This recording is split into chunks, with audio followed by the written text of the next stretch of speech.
Managing your expectations is one of the most important aspects of friendship, and indeed of life in general. People who are able to manage their expectations effectively don't get discouraged as often as people who are not able to manage their expectations effectively. And this is important because when you get discouraged about friendship, it's easy to just give up. And when you give up on your friendships, it's easy to just become bitter about the world. And when you become bitter about the world, you are much less likely to attract new friends into your life. It's a vicious cycle that anyone can fall into. So I'm going to tell you 3 of the most common expectations that people have about friendship and how you can avoid them. Number 1, expecting to find a best friend. Not just any friend, a BFF as they say, or best friend forever. It's a pretty reasonable expectation, right? Maybe you've had a few best friends in the past, but you've lost touch with them and you're looking for a new one now. The truth is that we are much more likely to have best friends when we're younger. When we meet our best friends in school, we often see them every day, so we quickly build up friendship roots which become strong. Once we get into our mid-20s, however, we get much more busier with our careers, marriage, kids, and it becomes much harder to have a best friend. So my advice to you is this: don't look for a best friend, and don't try to turn one of your existing friends into your best friend either.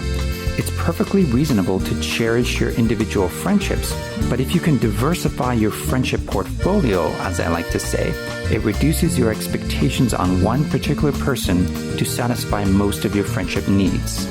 After all, you can never control if your friend moves away, or if they die, or if they just don't want to be your friend anymore. Okay, getting back to the list of expectations. Number 2, expecting that your friends will agree with you.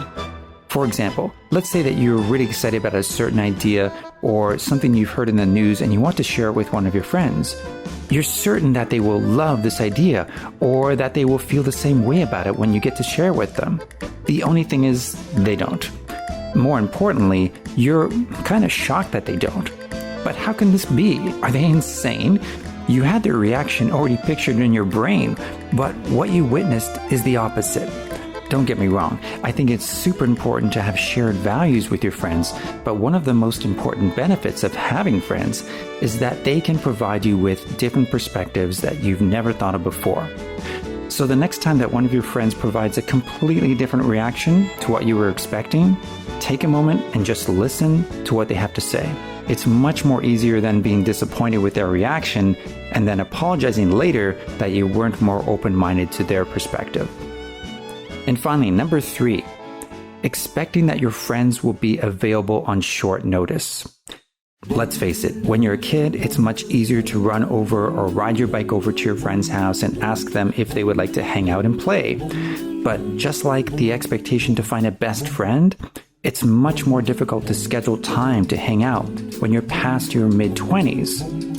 Now, don't get me wrong, I do believe that's important to be spontaneous with friends, but I'm referring to when you're actually together as friends in the moment and deciding to go to a movie instead of dinner when you've already made plans to hang out that night. This is different than calling up your friend and being disappointed if they already have plans for that night or if they're too tired.